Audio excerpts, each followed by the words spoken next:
What's up, everybody? I was driving home from football practice today with my son, and since he's a Titans fan, we were kind of listening to people's takes on Vrabel being fired. It says fired. I honestly think they had a conversation, and the way that Rand Carthon wants things to go and the way that Vrabel wants things to go was not conducive. And so it was more of a mutual separation, but I understand why they say fire. So listening to different opinions and stuff like that, and Mike Florio, this idiot, came up with probably the dumbest take I've ever heard. I honestly now put Mike Florio ahead of Skip Bayless as far as idiot personalities that shouldn't have an opinion on sports, okay? So Florio has his Pro Football Talk podcast with Chris Sims. He's on Football Night in America. And he's basically a very, very, very watered-down version of Ian Rappaport and Adam Schefter. The difference is Ian Rappaport and Adam Schefter know their role, where they're just going to report what rumblings are, what rumors are happening, what's going on in the league, and they're going to shut the fuck up.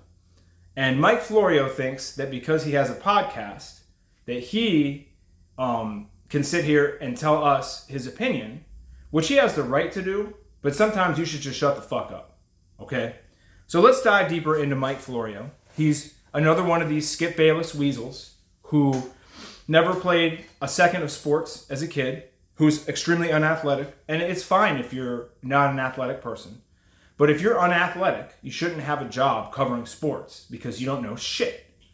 And so he was one of these losers who couldn't play sports but really wanted to. So he decided that he was going to cover the high school team so he could kiss the popular kids' asses by writing good articles about him, and maybe he'll get invited to a party, and maybe the captain of the football team will set him up with a girl or something like that. And he's just evolved into an adult version of that. So he put out a 23-minute video today about mostly about Vrabel and the Titans, but some other stuff I'm going to talk about. And I have never heard such a stupid opinion about one subject in my life. First off, if you're surprised that Vrabel is no longer going to be the coach of the Titans, you didn't watch one Titans game this season or the last half of last season, okay? One of the things Florio says, he starts it off and he says, well, this is a team in chaos. A team in chaos because their owner had a coach for a couple of years, and then a coach for a couple of years, and then a coach for a couple of years, and Mike Vrabel for 6 years. Okay? First off, the team has lost a double-digit amount of games the last 2 seasons. All right? Mike Mularkey was fired after going to the playoffs. So Vrabel inherited a playoff team. I do think Vrabel can coach, but you have to be honest about this situation. He had, I don't want to say a loaded team, like Tampa was a loaded team that Tom Brady went to, but he had a good roster. And as a guy who coaches football, if you have a good team, it makes you look better as a coach. And what's happened is as the talent level has fallen off, Tennessee has fallen with it. And is part of it trading away A.J. Brown? Is part of it Taylor Lewan and Ben Jones being consistently hurt and then, eventually being let go? Yes. But part of it is also your ability to develop the people that you draft or young guys that you pick up in free agency. And Vrabel hasn't done a good job of that.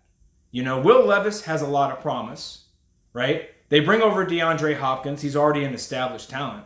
But Traylon Burks hasn't developed into anything good. Chris Moore and the Phillips guy or, whatever. But all of these offensive linemen that they seem to draft either can't stay out of trouble or just don't develop into good offensive linemen. And that's on the coach. And so Mike Florio says, it's not good to get rid of a coach because you never know who you're going to get. And he better, bring better results than Vrabel did. Well, the Titans have won 6 games in the last year and a half. In the last 24 games, they've won 6 of them. So all the coach has to do is come in and win 7 games over the course of a season and a half, and he's already better than Vrabel. That's why Mike Florio should shut the fuck up. Because you don't know shit about football. Just because you sit there with Chris Sims, a guy who wouldn't have been in the league if his daddy didn't play, okay? A guy who went to Tampa and looked like he had never played a down of football in his life, then got injured repeatedly, and now has a voice as well. But at least he knows the X's and O's. So he says these guys the next coach needs to have better results than Vrabel. Well, it won't be hard. He needs to win 7 games over the course of a season and a half, and he's better than Vrabel. But you don't know that because you haven't watched one down of Tennessee Titans football in the last year and a half. You don't realize that they haven't scored 30 points in 2 seasons. You don't realize that they had one or two scores in most of the games this year. You don't realize that they're top 5 in fucking penalties. You don't realize that they're bottom 5 in offense because you don't cover the team. You just hear the name Mike Vrabel and you think, oh, he must be a good coach because he's had some success here and there. Then he goes and has an even more idiotic take and says that Vrabel should either go coach the Patriots or Belichick should get with Robert Kraft, tell him that he's okay with Kraft hiring a GM, hire McDaniels as his offensive coordinator and Vrabel as his defensive coordinator, and in 4 years retire and let Vrabel take over the team. What a stupid fucking take. What world do you live in where that would happen? What world do you live in? Because if Mike Vrabel is such a good coach, like you just said he was, he should be off the market and be a head coach somewhere else if he's that good. You know who's not going to get that? McDaniels. Because McDaniels fucking sucks as a head coach. And that's why every time he's been fired, he hasn't been picked up by another team as a head coach. So that idea is not happening.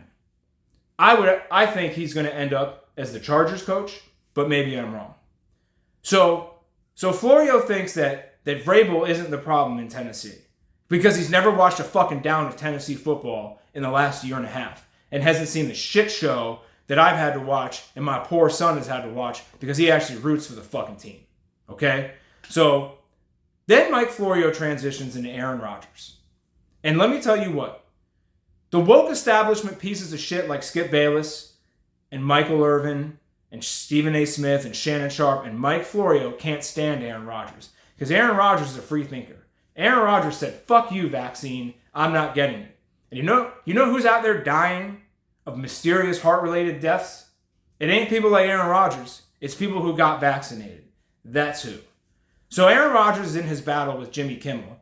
And people underestimate. I think Aaron Rodgers just says shit willy-nilly when he made his comments about Jimmy Kimmel's not going to be happy when the Epstein client list comes out. And Mike Florio wants to sit there and say that Jimmy said this and because Jimmy Kimmel went on a tirade about how Aaron Rodgers has brain damage. Just because you can throw a football doesn't mean you should say anything.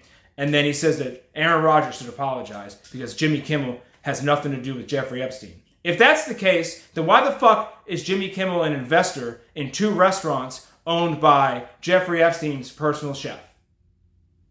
Answer me that, Mike Florio. Answer me that. Why is Jimmy Kimmel an investor in 2 restaurants owned by Jeffrey Epstein's personal chef, who knew exactly what the fuck was going on the entire time it was happening? Let me tell you what about Jimmy Kimmel. Of all the establishment woke pieces of shit who stand up for the machine, who told you to get vaccinated, who told you to stay home, who put this fucking retard in office, I can't stand Jimmy Kimmel the most. Jimmy Kimmel is labeled as a comedian. He's never been a comedian. He's never done stand-up comedy. And he's never been funny. He hosted a show with Ben Stein, and then he went and co-hosted a show with an actual comedian, and had funny stuff written for him to say. And now he stands up for the woke corporate pieces of shit that pay everybody at ESPN to say what they want. And out of all the pieces of shit out there, the Rachel Maddows, the Van Joneses, the Stephen A. Smiths, I fucking hate Jimmy Kimmel the worst.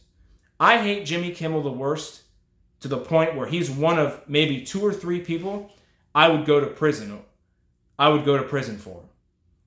Like, he's one of those guys. that if I see in person and he's not loaded with security, I might have to beat the shit out of him.